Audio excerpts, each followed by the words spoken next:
Mallika channel to new blog চলে এসেছি নতুন একটা ব্লগ নিয়ে। আর আজকে একটু ঘুরতে যাচ্ছে, অনেকদিন ধরে ঘুরতে যাওয়া হয় না, বেলুর মঠে যাব। তো চলো, ট্রেন এখনো আসেনি, ভিডিওটা এন্ড না করে পুরোটা দেখতে পাবো। ট্রেন আসেনি, অনেকদিন ধরে কোথাও ঘুরতেও যাওয়া হয় না, তো ভাবলাম কাছে পিঠেই যাই, একটু বেলুর থেকে ঘুরে আসি। বেলুড়ে নামলাম এখন।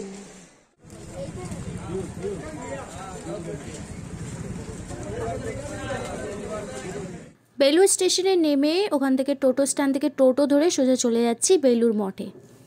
টোটো থেকে নেমে প্রথমে ঢুকে যাচ্ছি রামকৃষ্ণ মিশনের সারদা পীঠে।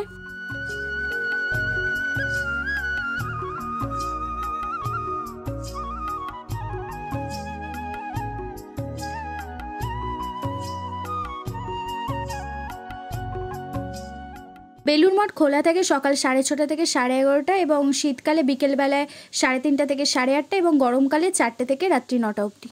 হুগলি নদীর তীরে অবস্থিত বেলুড় মঠ হল রামকৃষ্ণ মিশনের সদর দপ্তর, যা রামকৃষ্ণ পরমহংসের প্রধান শিষ্য স্বামী বিবেকানন্দ দ্বারা প্রতিষ্ঠিত হয়েছিল 1897 সালে। যেহেতু পৌঁছেছিলাম দুপুরবেলা, আর মূল মন্দির তখন বন্ধ থাকে, তাই ভাবলাম যে একটু খাওয়া দাওয়াটা সেরে নিই, বড্ড বেশি খিদে পেয়েছিল। এখানে এরকম বসার ব্যবস্থা রয়েছে আর সম্পূর্ণ বিনামূল্যে খাবার দেওয়া হয়। এখানে খিচুড়ি, লাড্ডু আর তার সাথে ছিল চাটনি। খিচুড়িটা কিন্তু খুব ভালো হয়েছিল খেতে। খাওয়ানোর পরে কোথা দিয়ে এক্সিট করতে জানি না, এতটা হাঁটে আবার সেই ওখানে ঢুকতে হবে।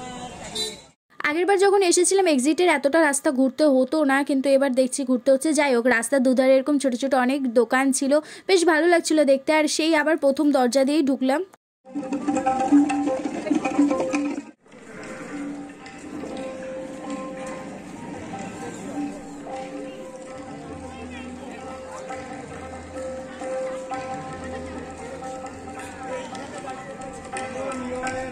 চল এক নজরে দেখে নাও বেলুড় মঠে কি কি দর্শনীয় স্থান রয়েছে, এরপরে সামনের দিকে যাব।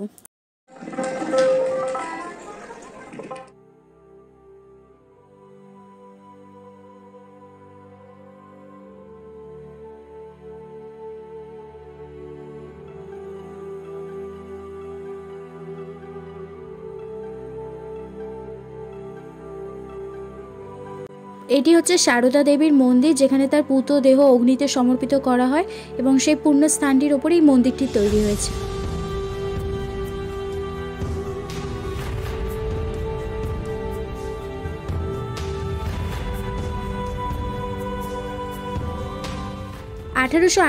সালের মার্চ মাসে স্বামী বিবেকানন্দ এই জমিটা কিনেছিলেন। তার আগে থেকে এই গাছ 3টে ছিল, মানে দেবদারু গাছ 3টে, মানে কত বছরের পুরনো ভাবো।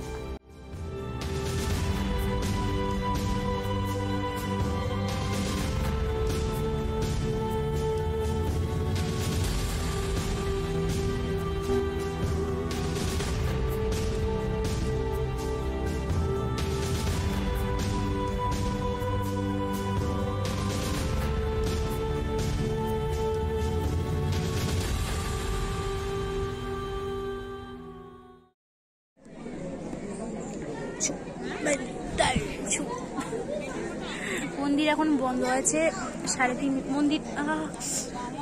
মন্দির এখন বন্ধ আছে, 2:50 বাজে, 3:30টায় খুলবে।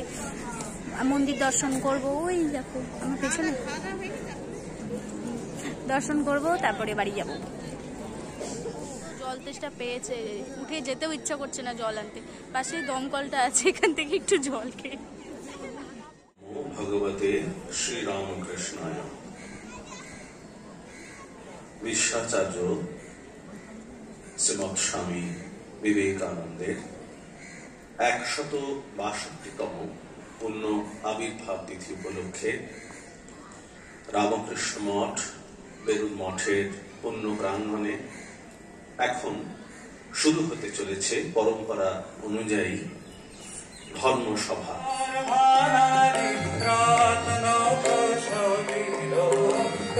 উপনিষদে রয়েছে অভয়ঙ্গই ব্রহ্ম, কিন্তু এই ধারণা পরবর্তীকালে ভারতবর্ষের দার্শনিক তত্ত্বে সেইভাবে স্থান পায়নি।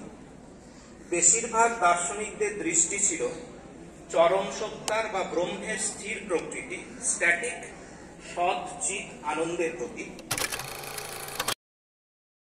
এটি হচ্ছে স্বামী বিবেকানন্দের পুরনো মন্দির। আর এখানে একটা আম গাছ রয়েছে, আম গাছটির ব্যাপারেও কিছু লেখা রয়েছে। আম গাছের তলায় স্বামীজি ক্যাম্পখাট বিছিয়ে বসতেন এবং তার সাথে যারা দর্শনার্থীরা দেখা করতে আসতেন তাদের সাথে সাক্ষাৎ করতেন। এই আম গাছটির পেছনে একটা একতলা বাড়ি ছিল, যেটাকে পরে দোতলা করা হয়, এবং দোতলা বাড়ির দক্ষিণ পূর্বের ঘরটিতে স্বামীজি বাস করতেন।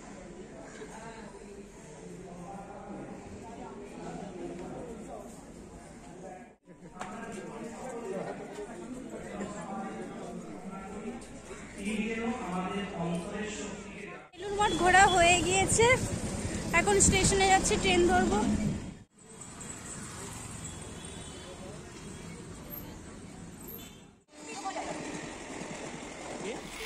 এলাম কটা বাজে, 6:30 বাজে বোধহয়। তো ভিডিওটা আমি এখানে এন্ড করছি। যদি কিছু ভালো লেগে থাকে প্লিজ লাইক শেয়ার কমেন্ট আর চ্যানেলটাকে সাবস্ক্রাইব করে দিও। আবার দেখা হচ্ছে নতুন কোনো ভিডিওতে। ভালো থেকো, টাটা।